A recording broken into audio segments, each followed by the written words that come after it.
Hi all, welcome back to our YouTube channel. Topic that we have today is information gain. It is from paper 1, book 2 quants. It's from newly added chapter that is machine learning and predictions. So try to get a notion of this concept, otherwise you may find it bit dry. And in information gain, we will mainly cover Gini measure. There is one more measure. So I'll give you some hints and tricks. You can do that as well if you want, but this is more important. So we are covering this in this video. So let's have a look. So let's have a look. First of all, what is the information gain? So before I go ahead, please do subscribe, like, and comment to our channel. It takes a lot of efforts to come up with videos on new topics like this. So let's have a look. So first, let's see that what is the information gain. See, as a layman, also, if you can try interpreting this term, information gain, it measures the extent to which obtained information about given feature can reduce uncertainty. So, any new information that reduces your uncertainty is called as a information gain. So this is a definition, and there are two measures which using which this particular thing. See, we can define anything, but we need to quantify that. So to quantify this information gain, there are two parameters I would say. One is entropy, and another one is Gini measure. So entropy is measured as negative of summation of pi log to the base 2 of probabilities. We'll see this in detail. So, but mainly on this one. But yeah, we'll see how we can calculate PIs. And over here, it's log to the base 2. See, if I were to write a generic formula, log of a to the base 2 can be, so because your financial calculators just have the log to the natural base. So you can calculate this using formula log a to the base log 2. I mean, take both natural logs of a by log 2. That should give you log of a to the base 2. In case if you want, otherwise, our hunch that GARP may not test this because see log 2 to the base 2, this may increase this calculation step. So from exam per se, it's just our view that you may be asked the Gini coefficient. So let's see the application of this. Otherwise, if I just tell you that it is 1 minus summation of probability square, it may not give you more insight. So I'll give you this, explain this using one concept. So I'll come to this data from column A to F little later, but let's understand first this using a very basic example. So in exam, your question could be, you may be given some data and you may be asked to calculate base Gini, and let's see what is the base Gini and information gain. And you may be asked to see basically objective of this entire thing is to derive a decision tree model. So and there could be a problem of overfitting or underfitting in your data. So to fix those problems, you need to understand. You need to quantify using some parameters. So Gini is one of that. Gini coefficient is one of that parameter. So first we will find Gini coefficient and we'll try to build model or decision tree model. So to give you a good understanding, we have taken a very simple example. Say for example, we have collected 10 data from last FRM level 1 exam, and we noticed that out of 10, like these four are passed, and this one are passed. So out of 10, 6 have passed the exam and 4 have failed. And so this is one of the parameter. So exam result. And second one is we just tried obtain more information for those candidates, and we noticed we recorded that information that people who have failed if or pass whether they have studied or not. So that's the information that has been recorded in column 2. And just one more additional information, health status. So if on the exam day or during 1 week before, if the person was feeling well or he was not well, so that information has been recorded. So now you have been asked to calculate a, base Gini and information gain. So what is the information gain if I add these two additional parameters, studies status or health status? So basically you will gain some information if you add some parameters. So in this one, this one is a first parameter that has been added, and this one is a second parameter that was added. So let's see how we can calculate Gini information. If you recollect, the formula was 1 minus summation of pi square. So let's see how do we apply this. So I have summarized this. I mean, I have just pivoted this information. So if you look at this, if I were to summarize exam results, out of 10, 6 have passed the exam and 4 have failed. And so if I had to calculate Gini coefficient for, so this first, whenever you calculate Gini coefficient for first information, that is called as a base Gini that you have been asked.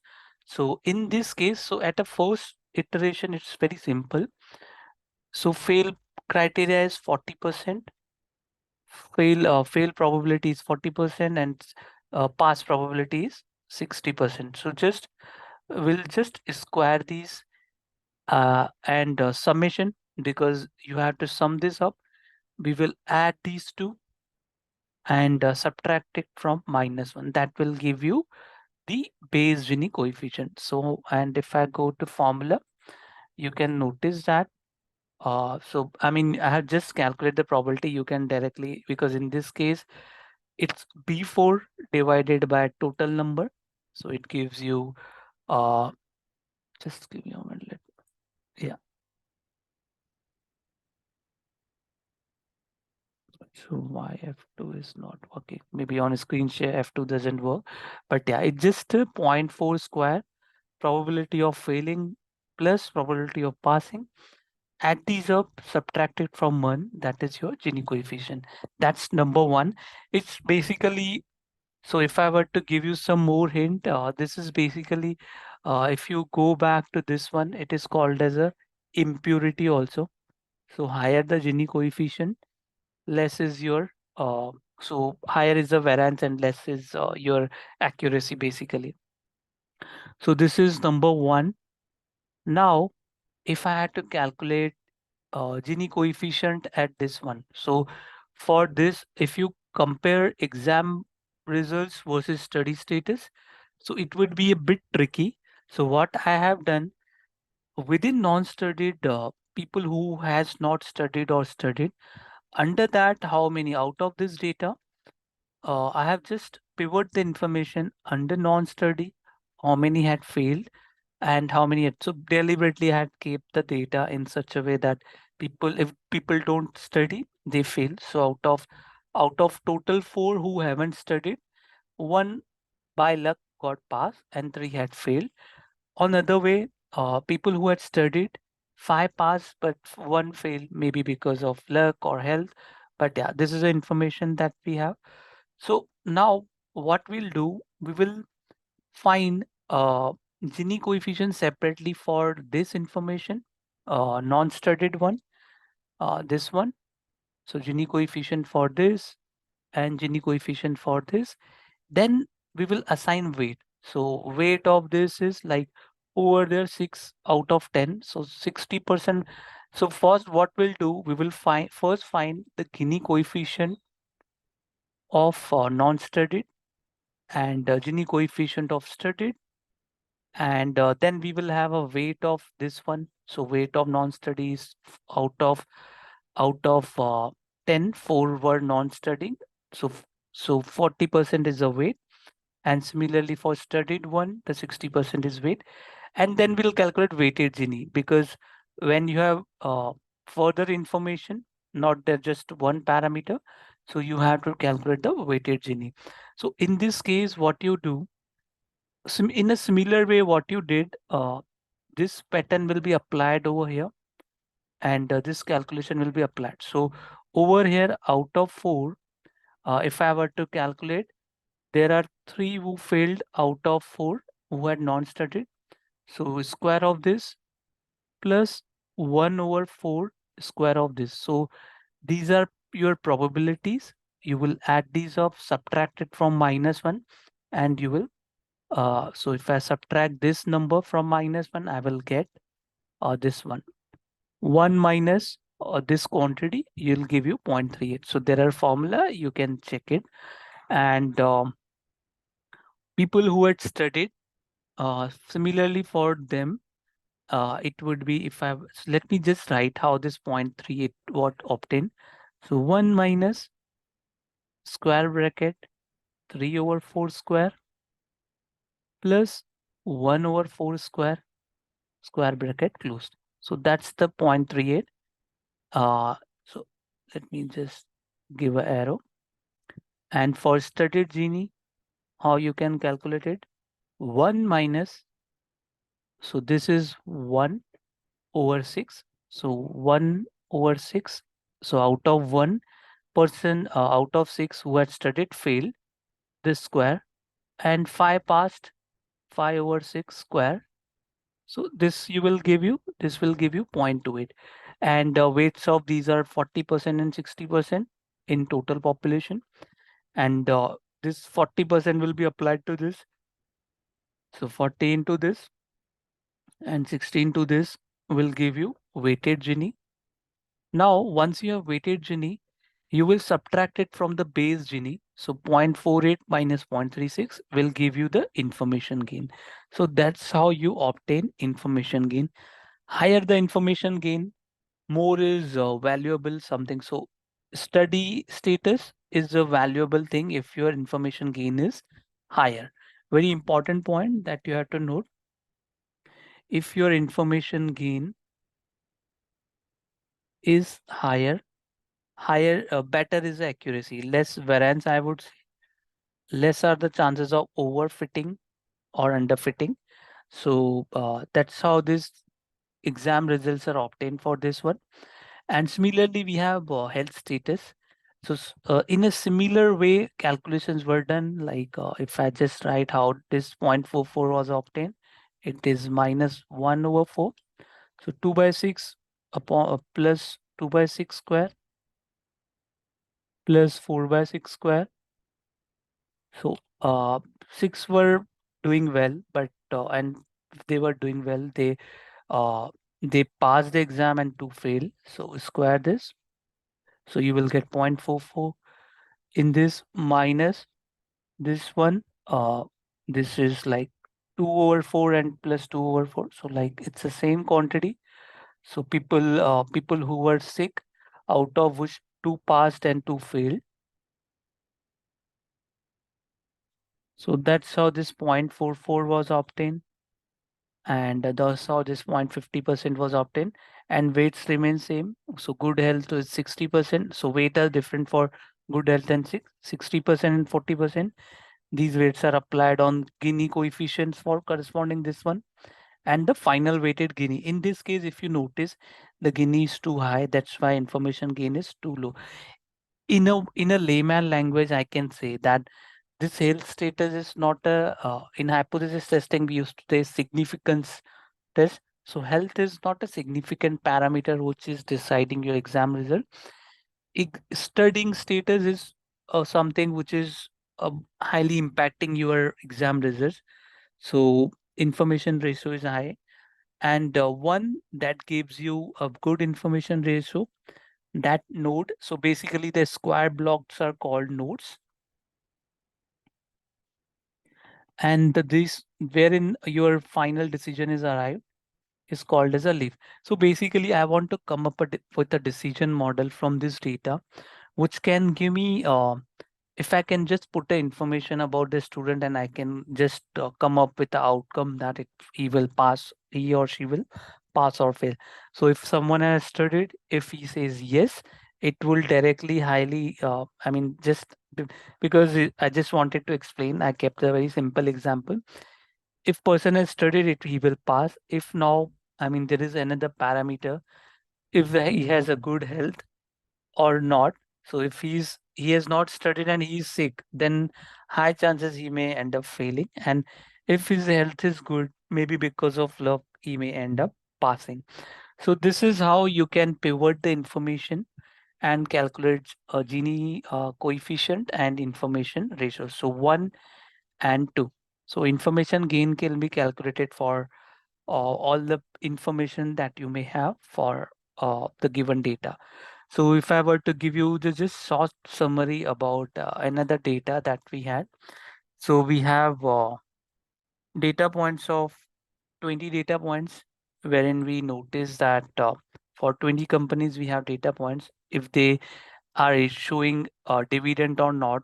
So I want to build model to come up with I mean, I want to build a model which can tell me if I give some inputs, that model should tell me if that company will issue a dividend or not.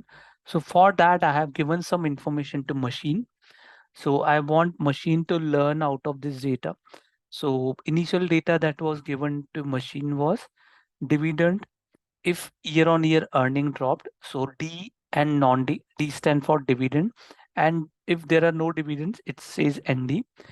Earning drops if year on year, if there is a drop in earning.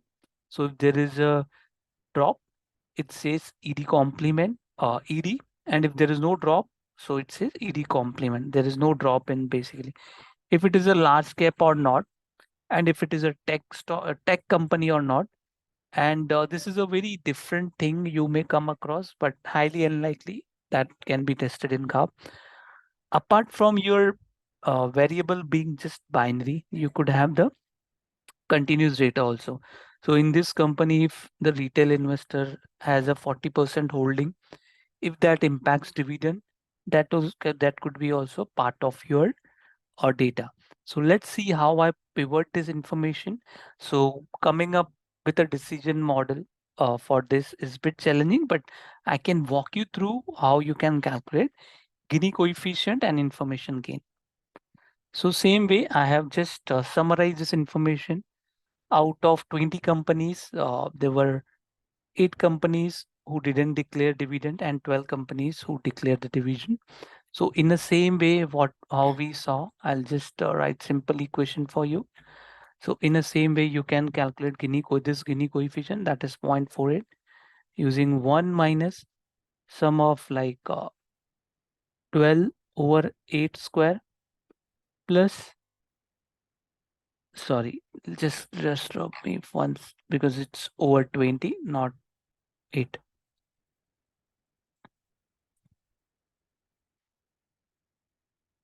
So 1 minus, let me put square bracket to be precise, 12 over 20 square plus 8 over 20 square, square bracket close. Once you calculate this, you will get around 48%. In the same pattern how we did for studied, not studied, pass, fail, over where we have if earning had dropped, what is the impact? If you notice if earning has dropped, uh like dividends in 6 companies I'm declare, I mean could be a coincidence. In ideally, if earning has dropped, there should not be a dividend. But in this case, it's an input to the model data that you have just taken for some 20 random companies in certain time period. So from 10 companies for which earning was dropped, 6 companies have dividend declared, 4 haven't declared the dividend. So Gini coefficient for this would be 6 over 10 square plus 4 over 10 square, square bracket closed. So that's how you get the uh, Gini coefficient for this one. In a similar way, you can get a Gini coefficient for another one. So like, I mean, fortunately, coincidentally the same. So you may get 48% because the calculation is same. So I'll just drop this up. And if you see, there is no information gain. So what you can conclude is drop in earnings is not something which is gaining information for the model. So for now, we'll just keep this. In a similar way, if companies large cap, uh, and declaring dividend. If in the same pattern, if I calculate over here, the numbers are different. Let me just write equation for you guys benefit. So square bracket 11 over 13 out of 13 companies, large 13 large cap companies, 11 declared dividend. So square of this plus 2 large cap company out of 13 did not declare the dividend. Square of that will give you around 26%.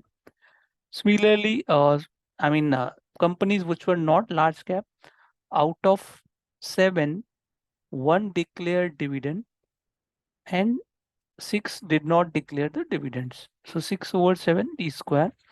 So that will give you 24%. Weight of, out of total 20, 13 are large cap. So 65% is the weight. So 13 over 20. So this is 13 over 20. Similarly, 7 over 20. These are weights. If we apply these weights on this, it will give you weighted Gini. If you subtract this weighted Gini from this base Gini, that will give you the information gain, and it's quite significant in this case. So this could be one of the first node you can have in your model. So if I were to build first node, it could be my large cap. So if it is large cap, we can have a further breakdown of this.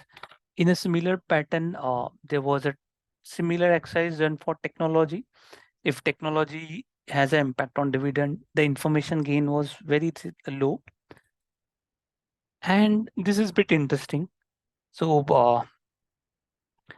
out of wherein 20% retail investors were their company. So total 4 companies were there, wherein we have around 20% retail investor. Out of those 4 companies, 3 declared dividend and 1 did not declare dividend. So same fashion exercise can be done, but over here these were just 2, but over here it's just like around 7. So the calculation is bit high. You can calculate it, but the information gain for retail investors, if the company has a good proportion of retail investors. But yeah, over here, this data is bit dicey. If you see, uh, like over here, if the 50% retail investor is there, it is directly giving you that it would declare a dividend. If 60%, so in this range, there is within data also, there are some ranges wherein you are getting a high certainty. So accordingly, you can build in the model. So how it happens that, so say for example, if you're firmly able to say that if my retail investor holding is high, then company will declare dividend, then it is kind of a good note to have in your decision tree. And other way around also, like sometimes the situation can be bit difficult, like say for example, when your retail holding is 20%. So if this number would, in this also like highly likely that if your retail holdings are 20%, high likely, because out of 3, then out of 4, 3 are declaring dividend. Over here also we can say that highly likely that you will get dividend. But sometimes if you get result like 50-50, then your model will get confused that how I should take a note of that. So yeah, this was about the Gini coefficient. Yeah, if I were to summarize, Gini coefficient measures the impurity in your model. So higher the Gini coefficient, higher is your impurity in the model. Higher is the information ratio, better it is. So there is a different, because if you see information gain, if I were to write high, so it is a base Gini minus Gini I would say Gini at iteration. So higher information ratio, better it is. High as the higher the Gini coefficient, higher the impurity is. So you can remember this term. Information gain higher, better it is. Less variance you can say for in this when you have high information gain, and higher Gini coefficient. So I'm not talking about base Gini. I'm talking about GI, Gini coefficient of certain information that we are including. Higher it is, higher the impurity, and higher is the variance. It's a bit tricky topic. Still, if there are any doubts, please feel free to put it in the comment box. I will be happy to take in the next video. Hope you like the video. If yes, please do share with your colleagues who are preparing for the exam. It will definitely help them. Stay connected with the channel. Thank you.